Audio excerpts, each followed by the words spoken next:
Straw Hut Media. Hi, this is Paul Reiser, and I am here on Don't Be Alone with Jay Kogan. And you know why? Because it's ill-advised to ever be alone with him. Don't be alone with Jay Kogan. Welcome to Don't Be Alone with Jay Kogan. I am your humble host, Jay Kogan, and we've got a great show for you today. Before I get into it, I want to encourage you to write me at dbawjk@gmail.com. I want your viewer questions that we use on the show. I also just want your comments, your suggestions. I have this mail box that sometimes people write to me, and I definitely write back. I would love to connect with you. Also, if you like the show, share it with somebody, like it, subscribe, do all the things that the buttons, whatever's on your phone that you're listening to this, just press all the buttons. Press every button, and something good will happen to the show.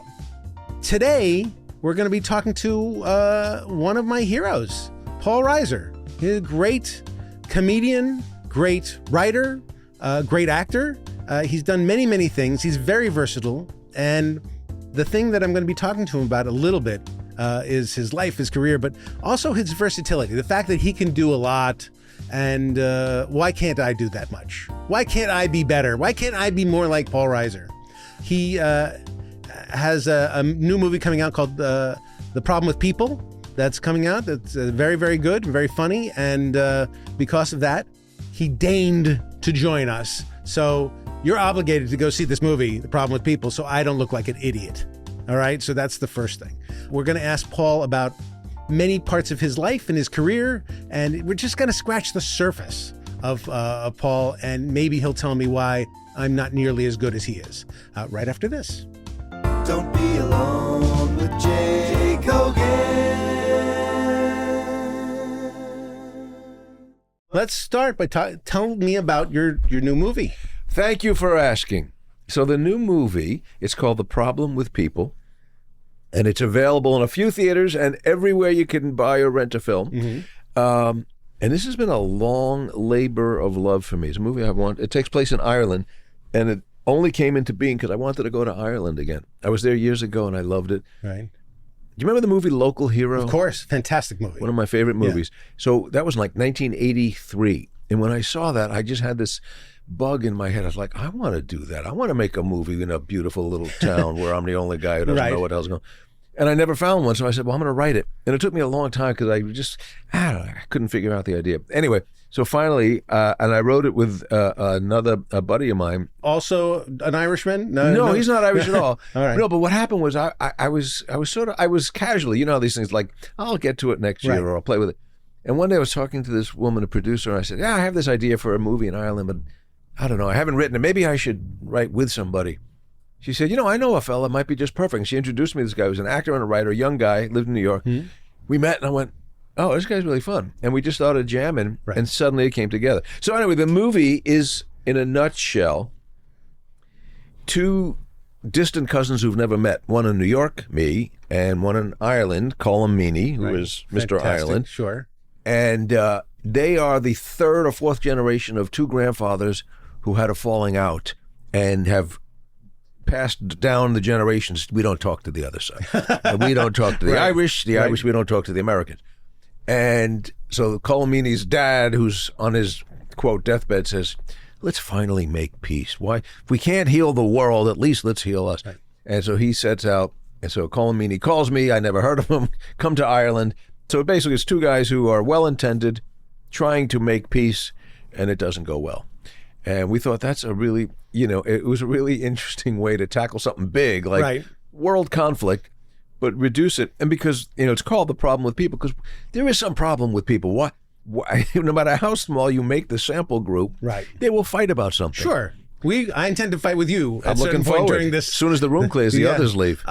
So here's the thing. I have ideas like this circling around in my head. Yeah. And then it's interesting that you needed the impetus of that other person. Yeah. And go like, okay, now we'll do it. Is it because you have to answer to another? Like if you agree to start writing, is it because you answer to another person? No, or is it because the spark of the ideas? Yeah, there's a spark, and I had enough evidence that for whatever reason, I wasn't coming up with it by myself. Right. And And it's funny, sometimes you need somebody to push back and say no, but in this case, Wally, his name is Wally Marzano-Lesnovich, a lot of last names. Mm-hmm. And he's very upbeat and, as any great collaborator, just like, it's always yes and. It's like, well, okay, let's take that. Right. And so I don't remember that it was like he came up with a great idea or I came up with a great, but just sometimes just spritzing and going with somebody else does inspire. It's an energy. It bounces back and forth. But it's also the group think. Like if he likes it, then maybe if he pitched, you say something and he likes it, you have a little bit more confidence in the thing, and vice versa. He comes up with something, and you guys can build on that. And that's there's a good. There is something great about collaboration. Yeah. I hate everything. So I'm a terrible collaborator. That's no end. I have a compromise. I go, yes, and here's why that doesn't work. Yeah, all right. Well, a nice no is better than a harsh no. Well, what was nice about this, I mean, I knew I was writing it for myself to be in, and I knew we'd find, we got Colm Meaney, and I knew we'd find some terrific Irish actor.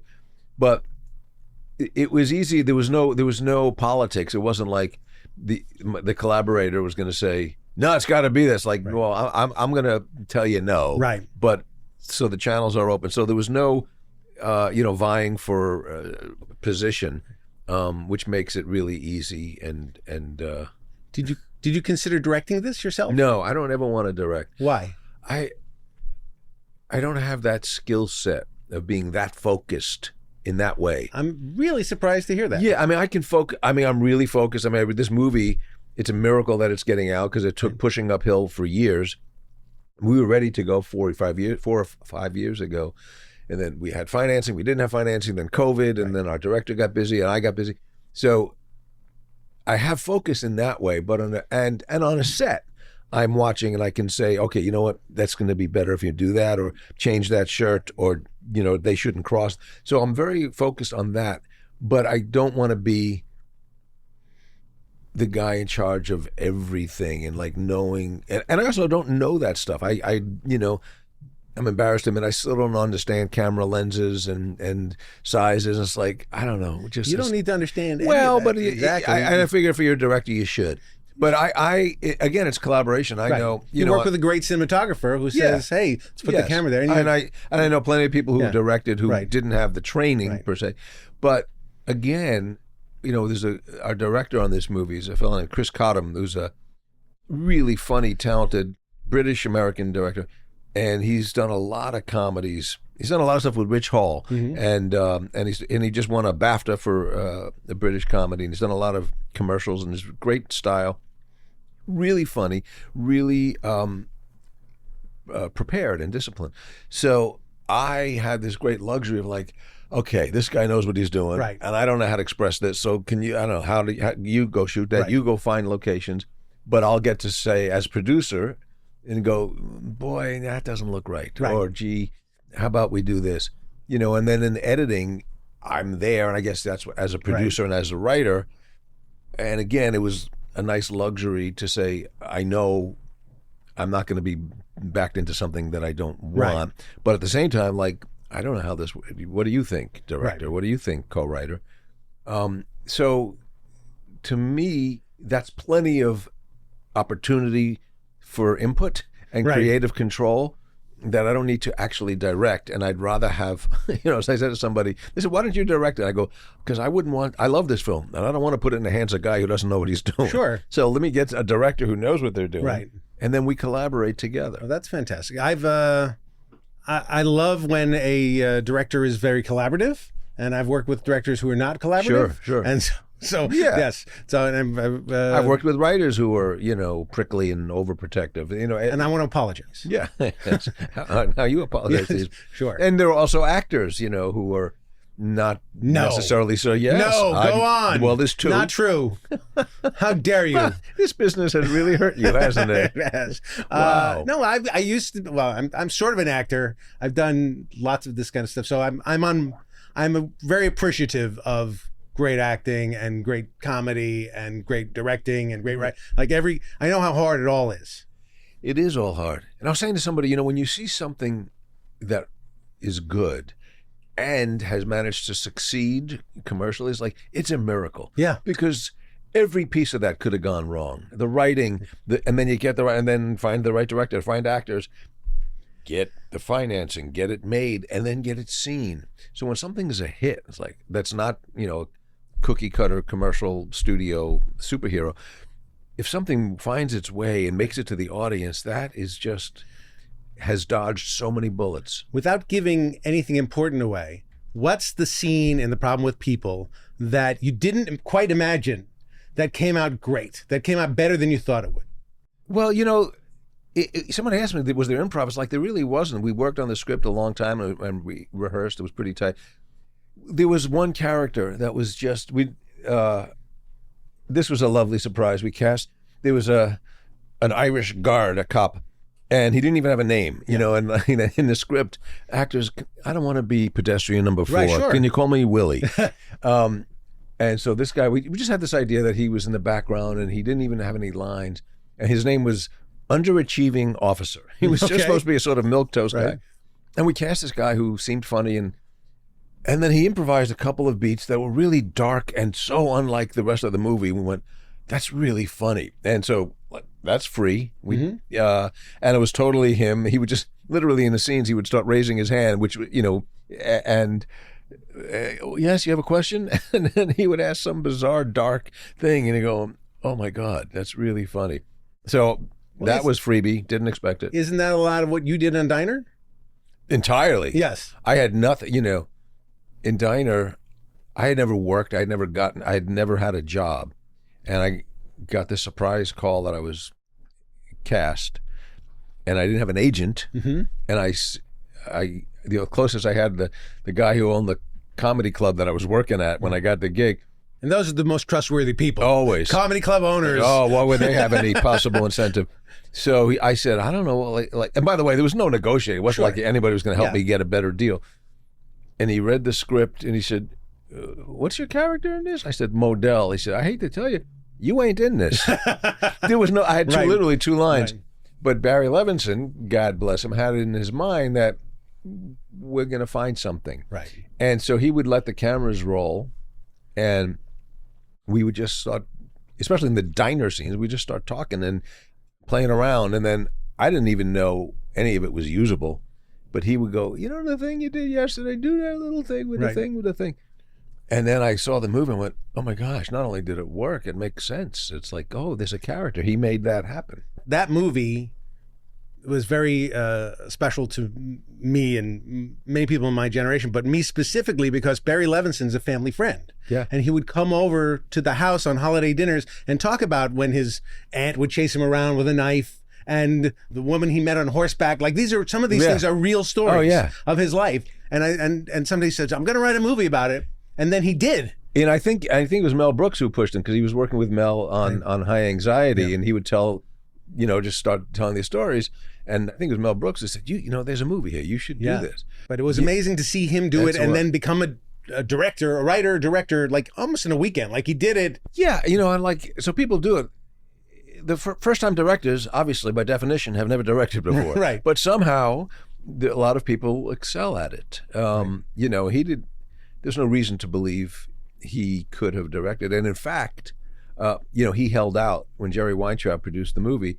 Barry said, I want to direct. And he said, okay, you can do it, but I have the right to fire you. It's like, well, of course you do. Right.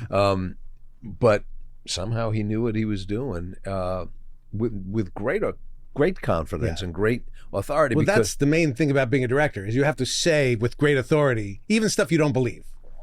The hat should be angled this way, Yes, and it's in some ways it's that silly. I remember I wrote another movie like 15, 20 years ago for Peter Faulk. And Peter played my father. And there was a producer, we got the script too, and he called me and said, I love this script, we'll make it. I said, great, so we're going to make it. And then he starts doing his producer thing, and he's reading the script. He goes, I don't know, this scene, do we need this scene? I went, well, yeah, I think you kind of do, because it establishes this and blah, blah, blah. And he goes, and what about in this scene? Do you really need this scene? I said, well, yeah, because that reflects. And I go, let me stop you. We don't need any of this. This is not a movie that needs to be made, but here's what it is.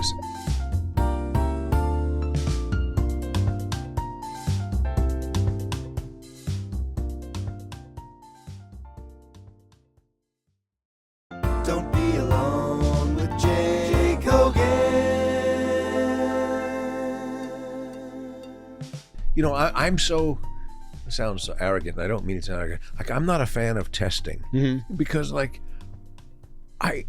it's not that I don't care. I care deeply that somebody likes it, and I always feel a little stung if somebody doesn't like what I've done my best to present.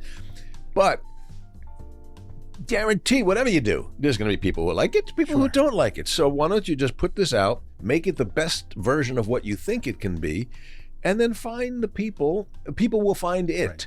Like Mad About You, I said from the beginning, I said, this is not going to be 100 million people a night or 20 million people, and I said, but there'll be 8, there'll be million. Somebody's going to like this, and I don't have a brain that can think of this will be a hit. Nobody does. But people try. Yes, that's the fool's errand. Yes. Which is to say, here's all the formula that's going to make it exactly a hit, and then it's not. I was talking to somebody about stand-up, and they said, "Where do you get your material?" I go, just however it comes. But I remember when I was 18, and the first time I was going to go on stage and audition at Catch a Rising Star. And here's how I prepared. I took out a pad of paper and a pen, and I sat down and I literally said, "What's funny?" Like, you can't go at it like that. Something has to happen, and you go, "Oh, now remember that?" Right. So, but the idea just to pull shit out of the air. What's funny? What is funny? Well, you got better at it though. Words with a K. Yeah, exactly. Well, the show Don't Be Alone with Jay Kogan, and thank you for being here. Let me officially thank you, Paul Reiser, for being here. I didn't want you to be alone. Is about people solving my problems. You come on here, smart people come on, and they solve my problems. It saves a fortune in therapy. It does. So one of the problems I have, or the thing I think about, and I thought you could help me, is you have a great deal of versatility. Yes, you do some of the things I think I can do, which is I write television, and I'm okay. I'm an okay actor. You're better than that, and I'm okay stand up. You're better than that. But I can do some of the things in the. You're a really great dramatic actor, and thank you. And you can write serious things, and you've written books, and you've written. I read the Michael McDonnald book. Yeah. Fantastic. Yeah. I mean, we'll talk about that in a second. But you have the ability to do many, many things. And I feel like I'm very isolated down one road of like television and movie comedy, and that's it. I've been lucky that I've gotten to do all these things. To me, they don't seem that different. It's not like, he's a great ball player and an astronaut and a neurosurgeon. It's like, you sort of, it started for me with stand-up. It was just like, when I was a kid, or in high school certainly, and I was getting into comedy, and George Carlin and Robert Klein and Mel Brooks and Woody Allen, and I had this dream that I wanted to be a stand-up. I loved that. I didn't dream of actors. Right. But having said that, when I look back, the actors that I loved weren't the big stars, but I loved Peter Faulk. I loved Jack Lemmon. Yeah. So and I didn't think about this at the time, but looking back, like what is so great about those guys? They're really funny, and they can break your heart. Right. And you can't even see the seam of when they go from one to the other. Absolutely. Yeah. All these people that you're mentioning, Jack Lemmon, Peter Faulk, Alan Arkin, Peter Faulk, even more so, feel familial. Yes. Like feel like they could be uncles. They could be and Jack Lemmon too, to a certain extent. Yes. But from the Presbyterian side of the family. Yeah, exactly. Yeah. Yes, there's something familial, and there's something off center. Right. And in Alan Arkin's case, there was something a neurotic perfectionist that was. But you have this quality too. You are. When I saw Diner, I was 18, and everyone in my high school knew this person, knew Modell, knew who this guy was. Yeah. They kind of knew all of those people, except Boogie was somebody mysterious. Nobody knew anybody like that. He's too cool. Fenwick was problematic and different. But you and Gutenberg, like, we knew some of these guys, these sort of Jewish high school guys. Yeah. And now we were under the impression, mistakenly, that's what adulthood looked like. That's these guys, that's what good adulthood looks like. And I did not Buddy. know until years later. These are problematic people. You're problematic people and clueless. Right. But the warmth and the familiarity of your character makes that person not annoying. That passive aggressive guy could be completely annoying, but instead he's a friend in the friend group. Yes, he's a friend. And as I said, there was no script. There was nothing scripted, so there was no real character. And Barry Levinson just said he's going to be the sixth guy in a 5-man team Right. that's going to be sort of funny in some way. And then because cameras are rolling, and I just started improvising with Gutenberg, you can finish that. Right. And suddenly it was this thing that I probably have, but I get from my mother, she would just say what you want, and she would say it. Right. It's okay to say Right. it. And so after that, then the next night we're shooting a scene where we're leaving the diner, and all the characters have a car. I don't have a car. And Barry goes, "Yeah, dude, having a thing with you. Why don't you ask Steve about a car?" And that's all he said. And you want to ride? Well, if you're going. There was a moment. There's a moment on, and it was in a teaser or under credits on Mad About You, and my buddy Vic Levin. Do you know Vic? Sure. Yeah, he's a great writer and a good friend. And we had a scene that there was I don't remember why, there was a parrot. We had a parrot in the scene, and the under credits, which is always a little bit off. You can be silly, and we had a parrot that talked like me. So Ellen would go, "You want a cracker?" And the bird would go, "If you're having, I'll have." And I went, "Jesus, that's funny." That's great. A parrot that goes, "I don't want to. If you're having, I'll have." Not to intrude. So comedy is a superpower. Is something that you clearly grew up being funny, right? You're funny with your Yes. friends. Yes. You're funny. Nobody wants to be a stand-up at 18 if they've never been funny. I think so. Yeah. Yeah, but you are unafraid, as you're saying, to try and break people's hearts, and you're unafraid to sort of tap into the serious side. Even I'm mad about you too, but also it's that takes a certain amount of bravery to me if you are used to staying in the wheelhouse of funny. What's rich about life is how closely those two tracks run. And sometimes you need funny to sort of leaven the seriousness, the laugh at the funeral, the laugh in church. You need something.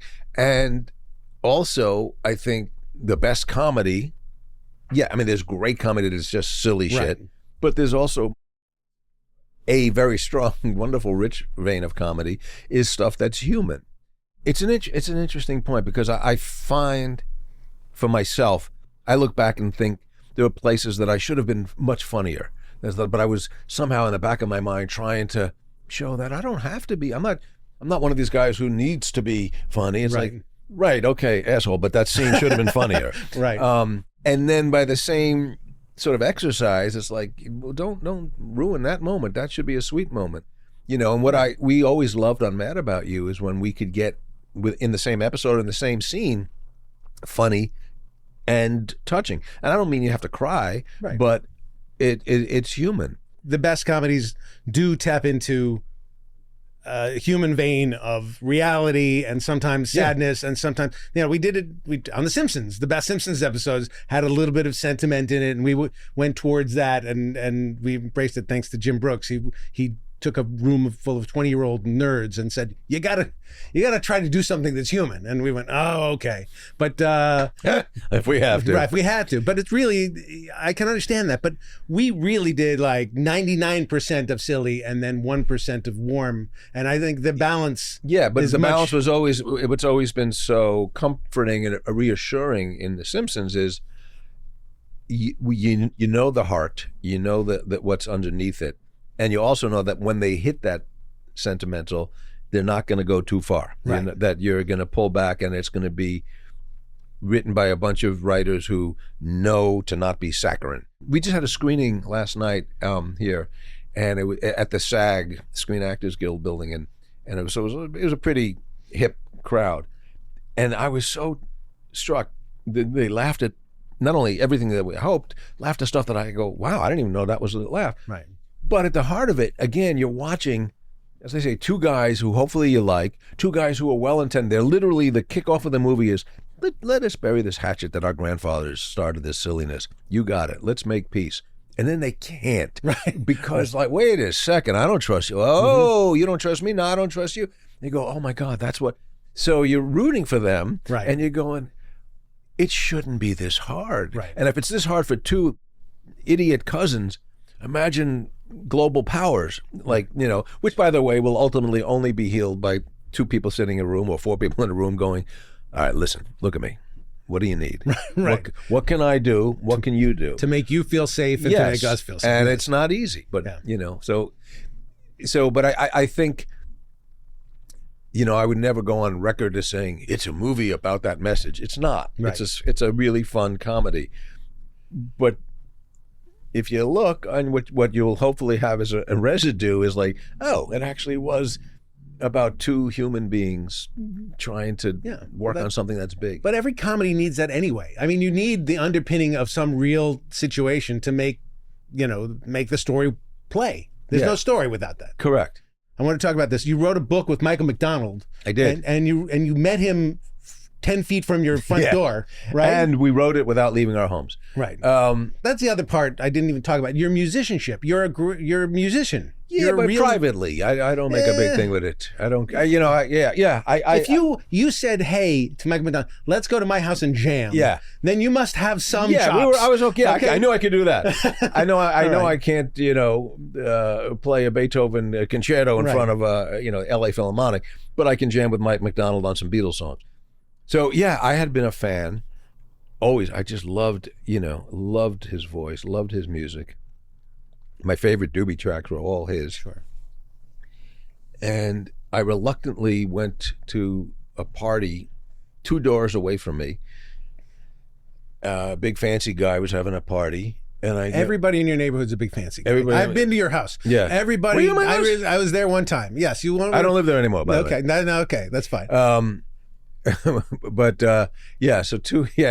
we were by far the poorest people in the neighborhood. Right. And walk into this party and there's like a keyboard and there's a little band. And I go, no, it's 2 people playing. And I go, it's Michael McDonnald. Oh my God.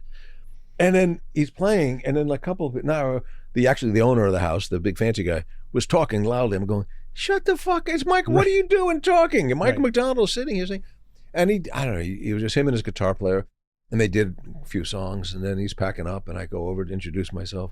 And then I don't know where this moxie came from. I said, let me ask you a crazy thing. I live 40 feet from here. I got a soundproof room with 2 pianos, which I have only in case something like this ever came up. Because I have friends. How often do music legends show up in your music room? A handful. Oh, fantastic. A handful. Yeah. As it turns out. 4 I can think of that, like, really, this is happening. Care to... Billy Joel. Okay.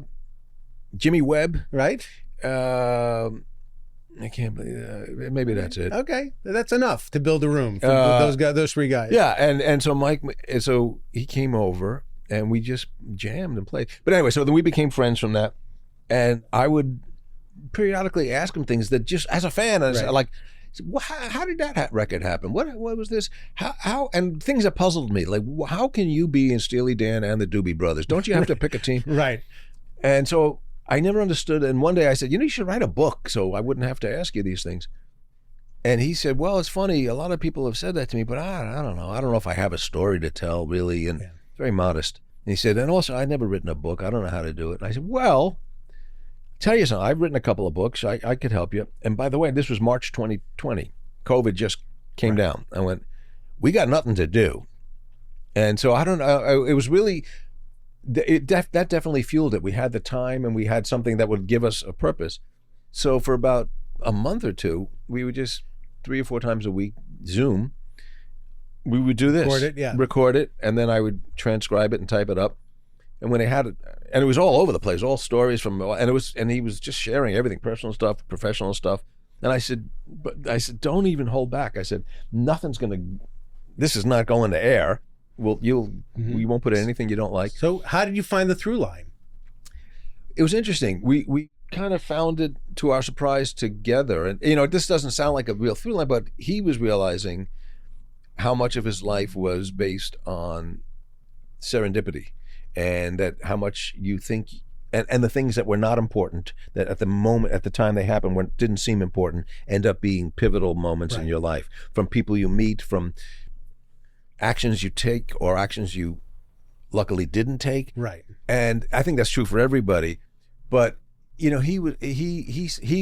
concern was, he goes, I've worked with everybody, but I think maybe my life is interesting because I worked with these other people. I said, well, even if you're the Forrest Gump of music, that's fascinating. Right. Because he kind of is the through line of everybody in the last 30, 40 years. It's not just that. It's that there's a certain amount of, and you go through this in the book, there's a certain amount of desperation in music. Like, I got to play, I got to be in a band, I got to, he starts off just hustling. And I'm going to hustle and I'm going to hustle. And he said, I'll be a backup singer for anybody else's. I don't think he looked at it like, gee, I'll even be a backup singer. I think that was all equally beautiful and exciting to him. I think they're fantastic. And we were lucky to have it. But it does seem like that, at least from my reading of the book, that his dad is the singer who comes in a bar, has this career, this life, and he wants to sort of make something of himself, impress his dad a little bit. But he wasn't ambitious. I think he was being fueled by something bigger than he knew. Right. It was like,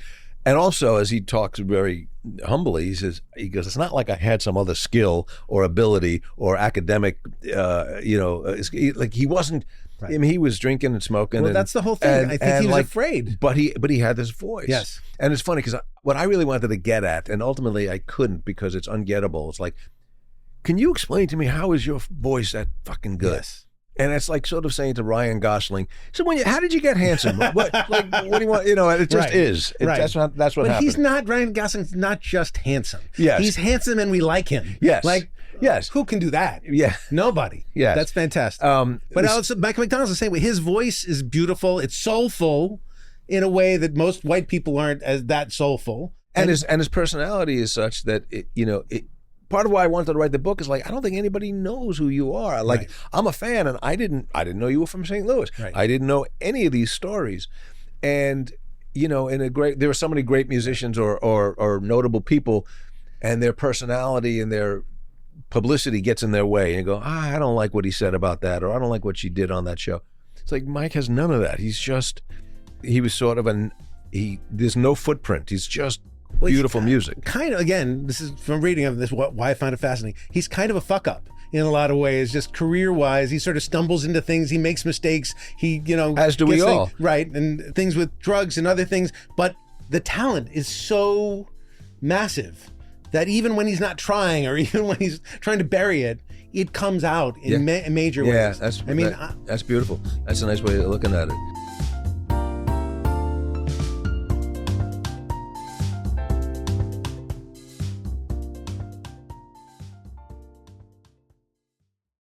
Don't be alone with Jake Hogan. The song "I Can Let Go Now" is devastating. That kills me. And the hearing that it's the temp track that he put down, that's the temp track that he was going to use. Was that in the book? I forgot. Yes. Yeah. And they're going to build something around it. And then every time they tried to do better, they couldn't do better than the first thing he laid down. Yeah. That song particularly, I remember when I heard it, I had just broken up with this woman, and I was just sort of down, and I was driving up the coast of California. I was still living in the East, but I was out here driving up the coast, listening to that album. I'd pull over and weep. I'm like, what is this song? I Can Let Go. And because I remember asking, I was like, there's something about that track that you actually hear. It's like, did they put the mic down your larynx? I'm like, I'm hearing threads of your muscles. He said, yeah, that was the temp track. That was the demo. And that's the demo. Yeah. And he even talked about that that's a very rare experience. That song came out in one shot. He said, because he belabors things for years. So that one came out in one full swing. Yeah, I played it for my son, who's a musician, singer-songwriter. And it's a song that my son didn't know. And I just sit back. It's a perfect song, and it's just amazing. There's not an ounce of fat on it. It's gorgeous. You and you don't know this, but again, I met you on a show, on a pilot you were doing called Toast of Manhattan. Oh my God. Okay. So now, were you writing on that? No, I was a kid, but Levinson, like again, But that was Barry Levinson right after, on the heels of the success of Diner. And I said, "Can I come by and see the thing?" And my God! And it was the Toast of Manhattan. amazing. It was sort of like supposed to be like an Ed Sullivan. Yes, behind the scenes of an Ed Sullivan, and the premise was our show starts the minute that show is over through getting ready for next week, and our show is over as curtains up on the next week's show. And you were as nice as you could be to a stranger, Really? Jake Hogan. Yes, and I don't think that's an unusual thing for you. I'm trying to remember. I don't. Forgive me if I don't remember. You shouldn't remember. No, but you were busy with living a life, and I just wanted to thank you Oh. for not disappointing a fan. Did we Honestly, chat? We chatted. Not only did we chat, there were down times when you were sitting in the chair, and you know how if you're visiting a set, you're afraid Right. to stand anywhere, and so but. You called me over. You talked to me for a little while. It was very sweet. Very nice of me. You're a nice What guy. happened? Because I've changed. No, I have really changed. You're very nice. And this is the thing that even then, I relate. I think I relate to you. I don't know you very well. I think I relate to you because of what your work. Well, we've grown up, in the same. You much more than me in the business. Right. I was not in the business, but we grew up at the altar of all that was funny. What was funny? Jewish background, New York, in the soul a little bit. So there's a lot of things that I. But you grew up here, yeah? I grew up here. My parents are from Brooklyn, and I spent the first 5 years in New York. Because you have the Brooklyn Dodgers hat. And, one of the things I'm most proud of, my two kids who are 29 and 24, grew up entirely in L.A. Right. Both have New York accents. Yes. Nothing makes me prouder. Isn't that weird? Yeah. No, I guess, and it's must be from me. My wife's from Pittsburgh. But they had the typical L.A. Valley speak, Right. where you go up into the question. Right. There's a name for that. What'd you have for lunch? Tuna fish. Don't say it. Don't ask it. Right. That would have made me nuts. But my kid would go, "I'll have some water." I go, "Oh, I love that you." Water. Yeah. Yeah. Interesting. I say because instead of because. Let me I ask don't you know this: when you type, Yes. because does it come up Bekasoo? I am every time Bekasoo. There's some dyslexic with my fingers and I would like my keyboard to go, you know what? I think he means it. So just change it. Don't Right. ask. Don't have to Hey, ask I me. can do that for you now. Because I know, Yeah. but I don't know how Mine to make it happen. I type because I took typing. I'm a good typist. Nobody has to take typing. People are typing since they're 3 now. Yeah. No, It's not such a thing. It was a class I took. I took the typing class. So I'm impressed with your abilities all around the music and the writing and the books and being able to sort of take some things seriously. I'm going to try to take some things seriously a little bit. When I try to write, been trying to write a dramatic movie, and it's hard not to put jokes in. But you know what? That doesn't necessarily dilute. It doesn't negate the drama. I mean, by the way, that can be a fun moment. I can think of how many moments in life, in serious moments with my wife, and I'll make a joke that I'm thinking I'm going to try and lighten the mood, and she'll go, "Do not make a joke now." It's like, okay, that's a dramatic moment, Right? Because, somebody calling you on your shit is like, not okay. My wife implores me to not make jokes during our actual life. Yeah, Like yeah. I am. Yeah. I am definitely stepping on And you dramatic learn- moments in our lives. I'm learning this. It seems like such a simple lesson, and it's sad to have learned this so late in life. But sometimes the most powerful thing you can say is don't say anything, is to not say Right. anything. To let a moment pass without being an asshole, without putting a spin on it. We already know you're funny. And with kids, now that my kids are adult kids, learning like, you know what, you're going to get the best result or the best chance of the result you want as a parent. Don't remind him to do the thing that you've told him 17 times, because that's only going to make him not do it. And it's like, so I'm actively, I'm helping my cause and maybe increasing the chances of it happening by shutting the fuck up. Right. And What happens if you shut the fuck up and it still doesn't happen? Well, that's just the way it happened. But it wasn't. My younger son he's really funny and smart and evolved, and I'll be the judge of that.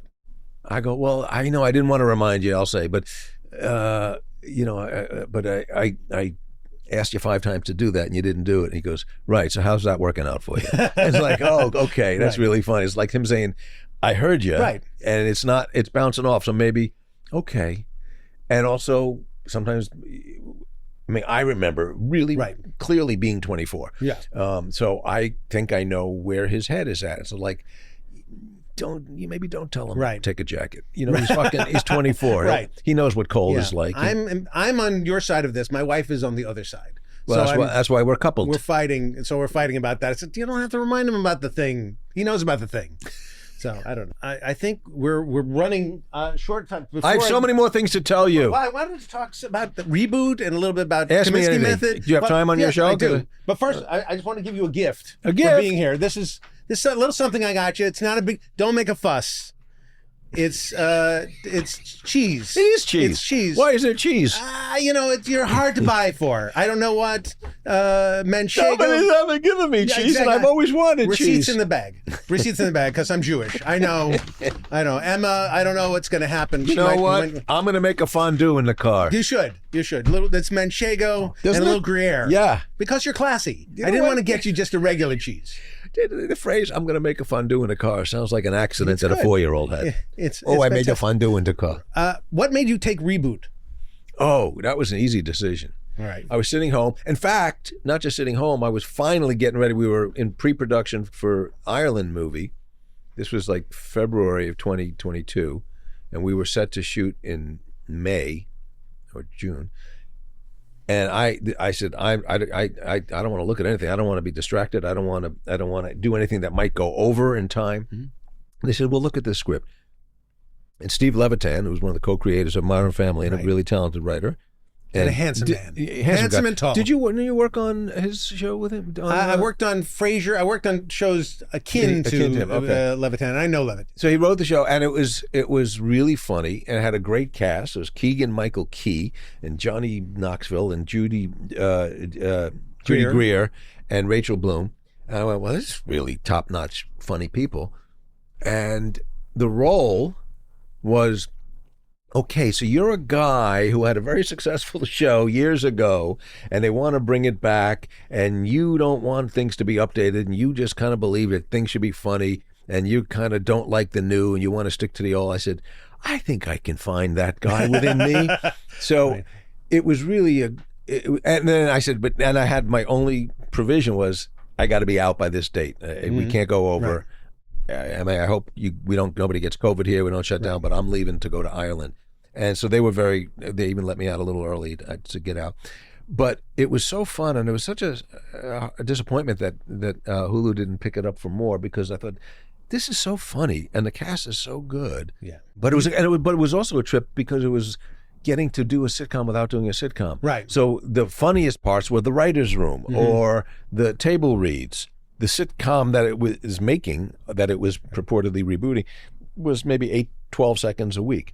I expected everybody in the cast to be great except Johnny Knoxville, and he was fantastic. He was really great. Yeah. He was so funny, and his essence is the 180 degrees opposite. I said, from me, I said, I spend my life trying to avoid anything that I might bang my leg, Right. stub a toe, and you're jumping into a bull's ass. Right.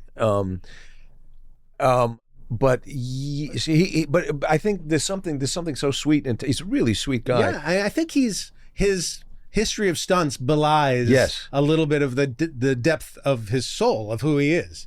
And it's kind of as part of what the character he brought to the character, who was insecure, and there was a really sweet, funny scene where he couldn't loop, and I said, "Come here, I'm going to give you a hug." Really? And then he goes, oh, "Could you just stay here?" And I went, "Oh, that to me, a starker, a really tough guy being sweet makes me laugh. That always gets me." I recently heard him on a podcast. Now, podcasts are sometimes I very thought good. this was the only one. No, this is the second podcast. The other one is, and he talked about having to go into sort of the stunt business because he had a kid and a wife, and he needed to make money, and he was working on some skateboard magazine, and they wanted video components to it, and that's what he started doing. I didn't know that. I didn't know that either. I remember asking, "How do your kids feel?" Like, Daddy's going to work. I'm Right. going to jump, naked into a bowl of hot chili peppers and a flame up my ass. Okay. And yeah, he said in this podcast that they were a little scared. I'm it's like, sure. that would make sense to me. Paul, we're running out of time, but I have to ask you questions because question time is part of the. I just want to leave here knowing that your life has been helped. All right. Well, my life has been helped. All right. And I tell you, one of the reasons is because I wanted to sit down and be able to have a conversation with you for years.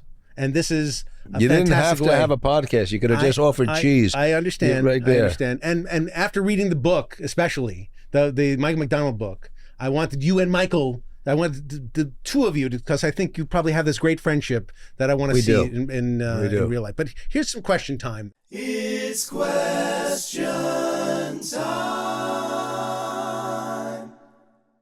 Dan Pasternak Yes. asks, Paul, is he comfortable with the word nuance yet? No, I don't enjoy it. Debbie Miller, these are questions that were on the internet. Debbie Miller asks, during his Mad About You days, did he realize Lisa Kudrow was such a shining star? Yeah. It's funny. Debbie Miller. I don't know if Debbie Miller is a real person because Debbie Miller is the name that I use in my act. Yes. When I tell a story about this is a real person because I went to high school with Debbie Minkoff and now it's Debbie Minkoff Miller. Oh, okay. But I changed the name to Debbie Miller in my act because I didn't want to mention the real woman's name. So Lisa Kudrow, we did one episode early, like maybe the first 10 episodes of Mad About You, and it was a flashback to. She was the example of this is the last time I'm going on a blind date. It was so bad, and she was so funny and offbeat, and her rhythm. I remember the line that killed us all. He said, "What do you do? What do you do?" I say, I'm a filmmaker. She goes, "Oh my God, that's so funny. I work in a bank." I was like, "Oh my God, what is that?" So we said we have to have her back. Right. So we wrote this role for her where she was the waitress. And then I remember, we've laughed about this over the years.